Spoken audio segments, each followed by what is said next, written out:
Nikki.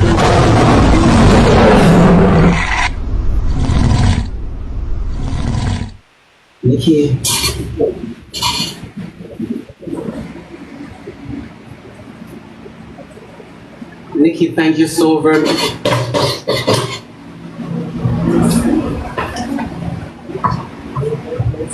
Nikki, Nikki, man.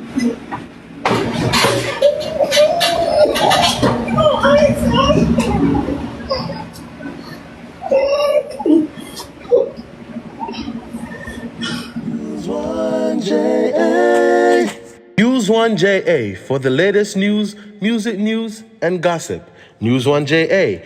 Don't forget to leave a like, comment, and share. Most importantly, subscribe and hit that notification bell for more. News 1JA. Diddy Combs has just been unsealed. Combs is being charged with racketeering conspiracy, alleging he ran an enterprise that he engaged in sex trafficking, forced labor, or kidnapping, arson, and other crimes. He's also charged with sex trafficking by force. I want to bring in ABC's Phil Lippoff, ABC News contributor and SiriusXM radio host Mike Muse, and ABC News legal contributor Brian Buckmeyer for more. Phil, give us the details on this indictment. So we're just looking through it right now. You hit the highlights, but right off the bat, you know, they go through all of his, all of the names that, because they have to do that in an indictment. They have to name all the names he's ever gone by. And then they talk about he relied on his employees and resources to influence the multifaceted business and what he would do. They allege that there were, among other crimes, sex trafficking, forced labor, kidnapping. They allege arson, bribery, obstruction of justice. They go on to talk about how he would abuse women. They talk about kicking and punching and dragging and forcing them to have, they talked about highly coordinated sexual acts with male prostitutes. I mean, this is extensive. This seems to be everything that we have heard about in allegations. I haven't been through the entire thing yet. We're all looking through it. But so far, what I can tell just in the first couple of pages is most of the things they are alleging in this indictment we have heard about. And Phil, I'm going to give you a chance to go through. I know I put you on the spot there, literally as we got that indictment now. Brian, walk me through legally. We've heard Diddy deny these charges, these accusations really throughout. Now they're officially charges. His attorney also before the indictment said that he's an imperfect person, but that he's not a criminal, again denying this. So what do you make of the fact that we're now seeing in black and white what the government is trying to charge him with?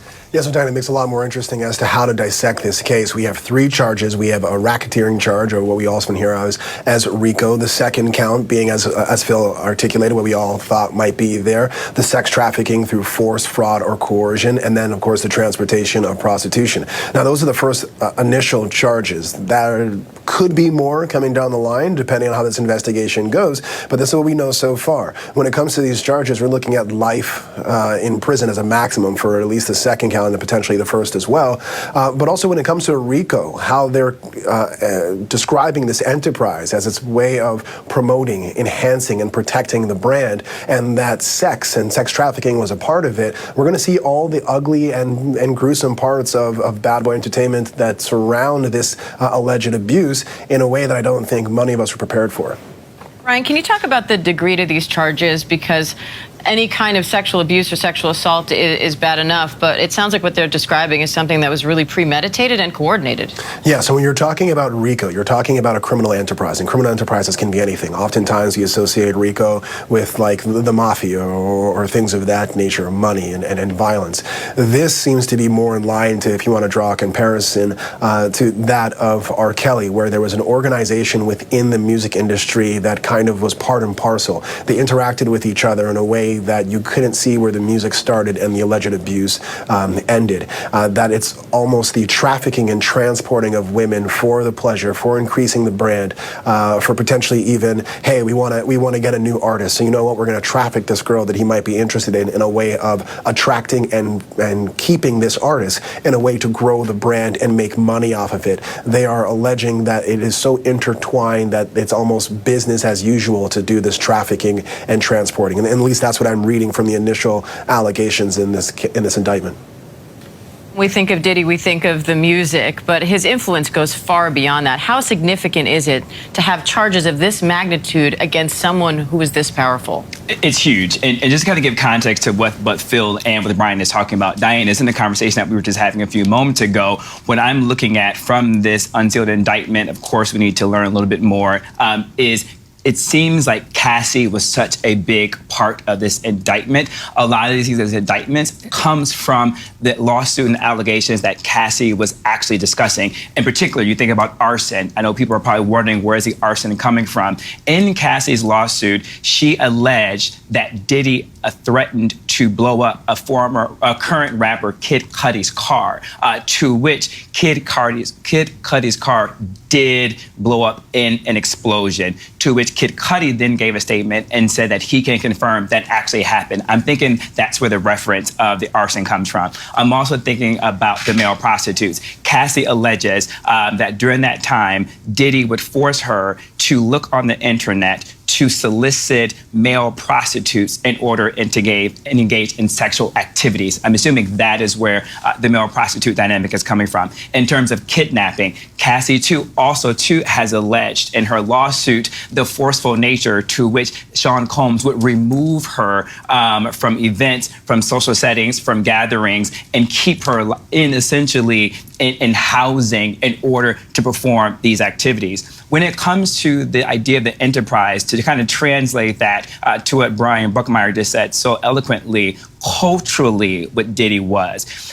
Diddy was the kind of person where if you were in the music industry, you wanted to be around. If you were trying to make your mark as an A&R executive, if you were trying to make your mark in the marketing, if you were trying to make your mark in order to hang out with him, to go to his home in the white parties in the Hamptons, that's how much of a pull Diddy had. I cannot underscore how Diddy had this concept and this idea of the Midas touch. And Diane, being a part of the music industry, being around Diddy, being around those events, being at his home in the Hamptons, being at his home in Miami, I had firsthand accounts, not of these allegations, I didn't see any of that, but how desperate people were to be in his orbit. I can't underscore that enough. You think about the 40th birthday party that he had that I went to at Cipriani's. I mean, people, they had Mariah Carey, you had, I remember the royal family was invited. I can't remember if they attended or not, right? But you had those type of individuals wanting to be there, coming. You think about Diddy runs the city with marathons. This is a type of influence and pull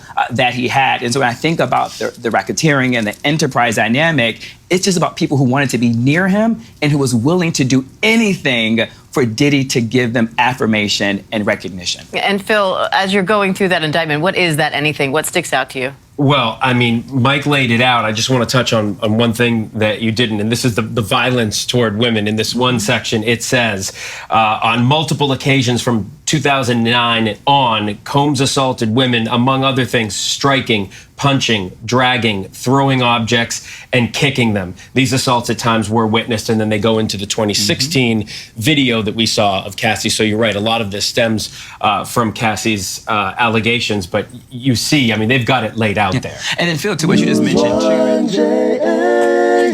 Use 1JA for the latest news, music news, and gossip. News 1JA. Don't forget to leave a like, comment, and share. Most importantly, subscribe and hit that notification bell for more. News 1JA.